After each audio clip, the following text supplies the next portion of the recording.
Today I'm sharing with you 3 recipes for chia seed pudding. If you're new to my channel, don't forget to subscribe and give this video a thumbs up.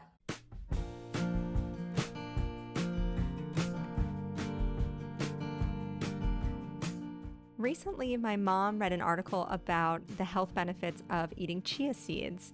They are high in fiber, protein, omega-3 fatty acids, and antioxidants. And she wanted to try some new recipes using them, so I offered to make a variety of chia seed puddings. And spoiler alert, they turned out so good. So for each recipe, I used the same ratio of chia seeds to liquid. I used 4 tablespoons of chia seeds, which is a 1/4 cup, and then 1 cup of liquid. So for the first version, I used the chia seeds and 1 cup of coconut milk, which was already sweetened, so I didn't need any additional sweetener, but I did add a 1/2 teaspoon of vanilla extract just for some extra flavor. And then I used a little whisk to stir this all together. I covered it with plastic wrap, and then this went into the refrigerator. The next version, I used another 4 tablespoons of chia seeds, and I decided to take a shortcut and use my kids' chocolate milk, which is super rich and creamy because it's whole milk. So again, this was 1 cup of the chocolate milk, and that was it. And just whisk that together. Now you can definitely find recipes online for a healthier iteration of this, where you could use lower fat milk or almond milk and some unsweetened cocoa powder and kind of sweeten it to taste so that there isn't quite as much sugar in it. But that chocolate milk was good. And then for the last version, I got a little bit fancier. I found a recipe online for banana bread chia seed pudding. So I started with 1 banana that I mashed up with a fork. I seasoned this with about a 1/2 teaspoon of ground cinnamon and just a pinch of ground nutmeg. Then this, I did want to sweeten a bit with a tablespoon of maple syrup, and then I added a splash of vanilla extract, about a 1/2 teaspoon, and a pinch of salt, and then stir that all together. To this, I added my 4 tablespoons of chia seeds, and the liquid I chose for the banana bread flavor was oat milk. I thought that would be a great combination, kind of that bready flavor, if you will. So again, 1 cup of the oat milk, and then I whisked this all together, making sure to kind of scrape the sides too, so all those seeds would get incorporated into the liquid. And it smelled so good. I had to let you know there. I was like, oh my gosh, this was amazing. If I had a candle that smelled like this, I would burn it all the time. It was so yummy.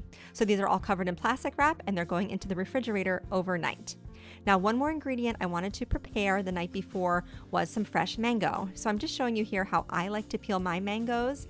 I go around the perimeter, getting as much of the skin and as little of the fruit as possible.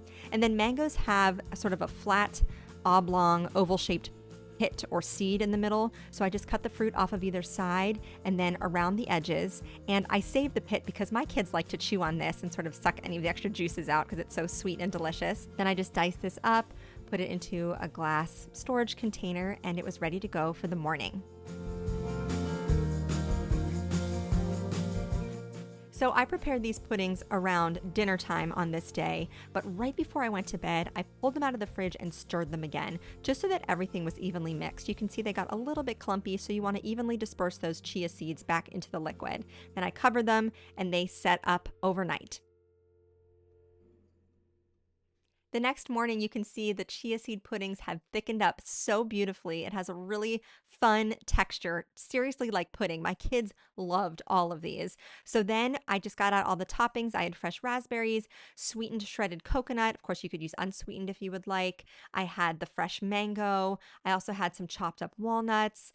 I think I had mini chocolate chips that I intended to put on the banana bread one, but I forgot to get them out. But the sky's the limit with the toppings that you choose. But this was so fun for my kids to sort of play around with and make their own creations. This was the banana bread pudding where I put some chopped up walnuts on top.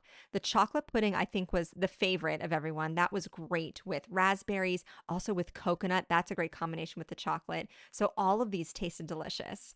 This was my son putting together his concoction. So all of these puddings offer a really interesting combination of flavors and textures when you combine them with the different toppings. It's a really fun, delicious, and healthy breakfast option.